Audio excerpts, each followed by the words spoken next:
All right, today we are going over Genestealer Cult Outlander Claw versus the Starshatter Arsenal. All right, this is going to be a battle report, just a condensed summary of the game, what worked, what didn't work, strategies throughout. So if that's something that interests you, please stick around. You're in the right spot, and let's get into it. So, by popular request, you all wanted me to go over lists beforehand and what people are running. Exactly what we're going to do. So starting at the top here, we got Necron, Starshatter Arsenal. We got 2 Hexmark Destroyers. One is going to have the -1 damage enhancement and living around the Silent King. We have Imhotep the Stormlord, Locust Lord. He's going to be attaching to the 6 Locust Brick, and he has the Ignore Cover enhancement. We have the Silent King, Canoptic Reanimator, Canoptic Spider, so we're running the whole Silent King durable package. We have 1 Doomsday Arc.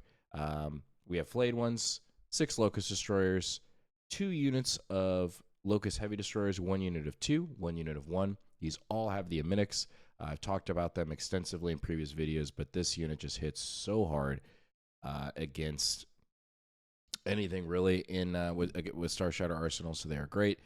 Scorpec Destroyers, 2 units of Tomb Blades, and 2 Triarch Stalkers, okay? Heading over to the GSCs, what do we got here with Outlander Claw? So we have the Benefactus, actually 3 of them, all right?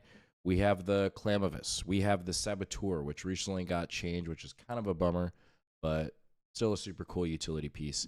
We have a bunch of Acolyte hybrids. We have 1, 2, 3, 4, 5, 6 units of 5 Acolyte hybrids. We have the Neophyte hybrids, 2 Goliath trucks.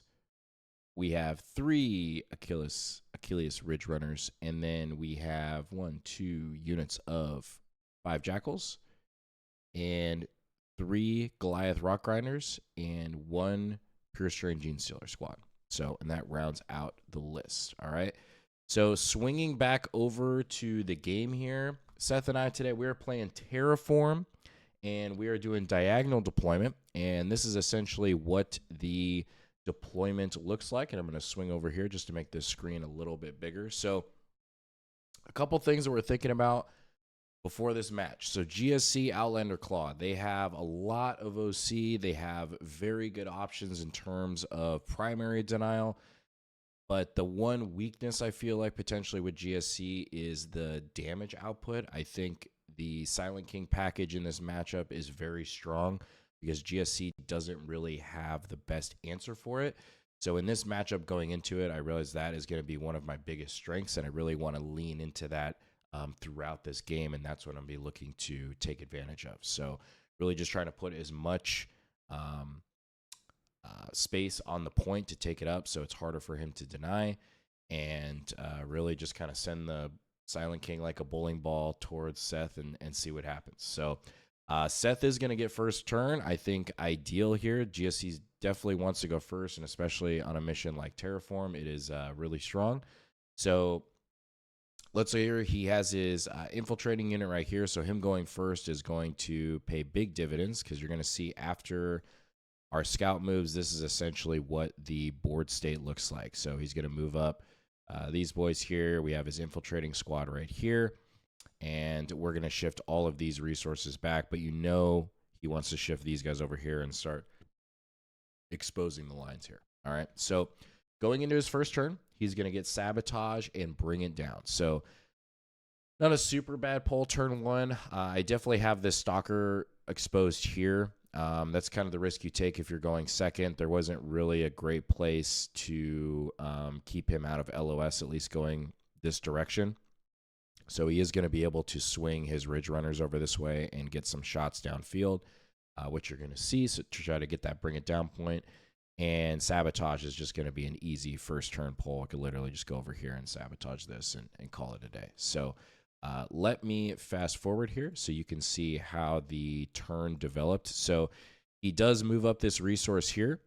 He is going to charge the Flayed Ones only to force me to use my only CP to heroic intervene with the Scorpex. So he does charge into the Flayed Ones, and he does clean them up, but in return, the Scorpex also clean up that unit.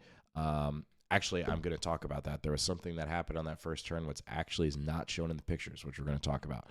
So, because that didn't fully happen, but the Ridge Runners did pop the Stalker here. So he's going to get 2 points on Bring It Down, 3 for Sabotage. He's going to pass it over to me. I get Area Denial and Sabotage on my first turn. And he's also going to try to terraform this objective turn 1 as well. So we have an active terraform we're trying to deny and get things on the objectives. So going into my first turn, we're going to get Area Denial and Sabotage. So Area Denial, going to be pretty simple. We're just going to move this Locust Destroyer up over here. It's likely for Area Denial. And then the problem is I had the Scorpex right here, okay? And there was actually one guy left in this unit, okay? So ideally but you're seeing there's 0 right now, so how did that happen? So what I did is Imhotep has a once per game, as you guys know. Any unit in the command phase, not in the movement phase, any enemy unit within 12 inches, he can do D3 mortals on a 2-up. So I was like, this is kind of the emergency scenario because I really wanted these Scorpex freed up to potentially to go after this unit right here to try to deny that primary. So we do Imhotep's like his orb and actually kills that one guy. I roll like a 2 and then into a 3, so just did 2 mortals when it kills him and then frees up the Scorpex. So that was a super clutch play, but ended up not really mattering too much, which you're going to see here in a second. So going into my turn, we are going to mainly just shift up resources here. So we're moving up the Stalker, we're moving up the King, we're moving up the Reanimator here. Let me just make sure this is pretty much okay. So this is the end of my turn here. So we move this up for Area Denial. Good Overwatch piece potentially. Tomb Blades are moving right here. We have the Doomsday Arc right here. It's just going to fire downfield, see what he can do, and call it a turn. I did not move these guys out to go interact with this because they do have the built-in react move. So really, no matter what, he could have just moved these guys on the edge of the point, and I still can't deny it. So this is a good thing exposing Starshatter here, where it's really hard for us to like dig people out of objectives, especially if it's like, hold on, I'm going to turn this camera down. Especially if it's hard to, if they have like a wall around their natural expansion, it's going to be really hard to dig them out. So, but we're going to do the same thing on this side. So essentially, we're just trying to even out the game in the early game and just slowly just try to whittle down the resources, and hopefully we can really make up ground in the late games around 4 and 5 is mainly the plays with Starshatter. So going into his turn 2, he is going to get a 10 on primary, and he's going to get Assassination and no prisoners. So kind of a dud for him this turn because all of our characters are pretty well hidden. And so that's not really going to be an option, and he gets no prisoners. So he has an easy target here. He could potentially try to pop the Doomsday Arc, but not the easiest thing to do, and he has a couple pieces over here. So going into his turn, he is going to shift up his resources here. 5 Apocalyptic Hybrids, keep them off the point, so I'm not getting the +1 to hit. He's going to move these guys up, pop this Locust Destroyer for no prisoners.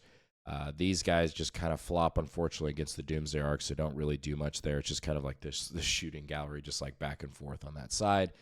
And then he has the 5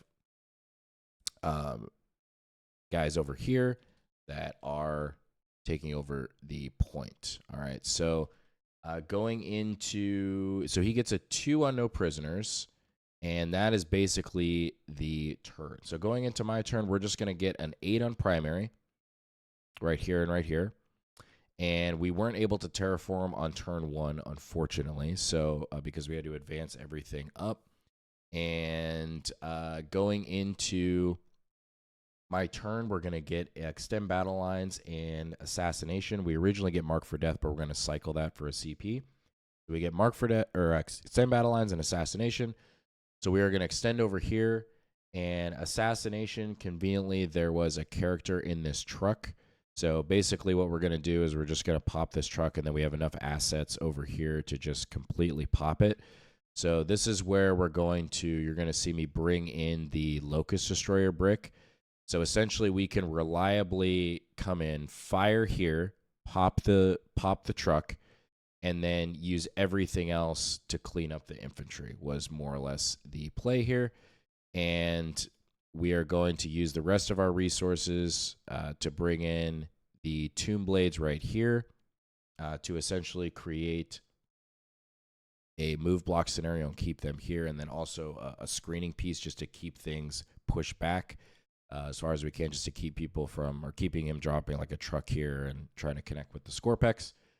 So going into the turn, this is more or less how it unfolds. You're going to see here. And that is the turn. And then we use the Silent King to charge into this group here just to give him a free extra movement and then pass it over to him. So he is still going to get a 10 on primary.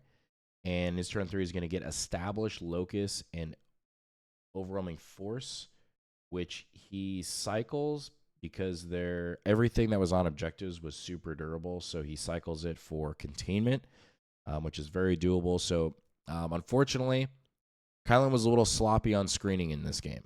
So probably biggest mistake of the whole game was the screening.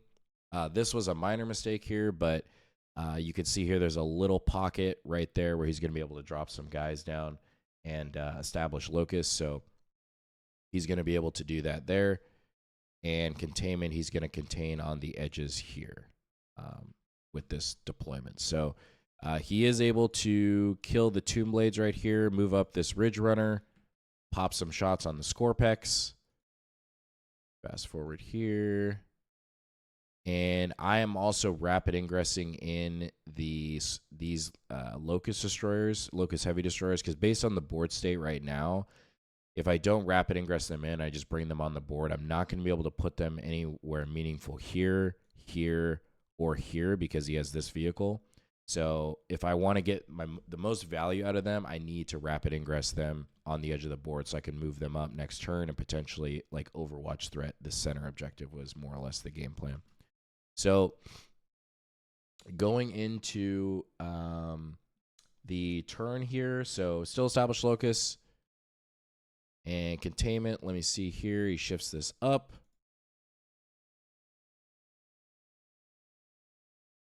Okay, just trying to make sure. Okay, that ends basically the end of his turn. So he has some chip damage to a Stalker and then passes it over to me. So we're going to get a 10 on primary because we have 2 objectives. This is bottom of turn 3, and we have a Terraform. And then we are going to get also Established Locus and Recover Assets, which he does a very good job of denying, which you're going to see here in a second. So we are essentially going to attempt to recover with, I believe it was the Hexmark Destroyer. And we are going to establish Locus with one of these units. I believe it was the Tomb Blades in the center here. So let me fast forward here. There we go. Okay. So backing up here actually for a second. So we're going to move the Tomb Blades up here. They're going to Locus. Essentially, the board state right now is we have this this truck right here. We're going to basically use the King's movement because there's no screen wall or anything here. So essentially what we're going to do is we're going to move the King up 8 is the game plan for this turn.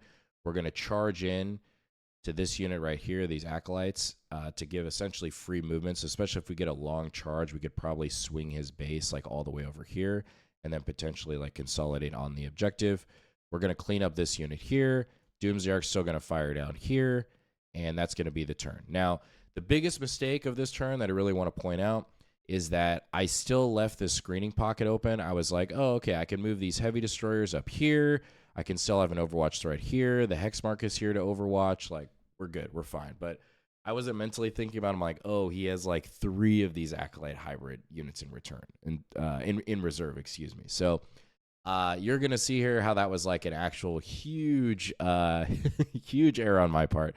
And definitely should have just moved the Doomsday Ark over this way and still just pop shots. I was just getting greedy, and I'm like, oh, it's here. It has line of sight. It can hit on 2s with dev wounds. But in hindsight, just make sure you are always screening the board. Just always screen the board. It is always the number one thing to do.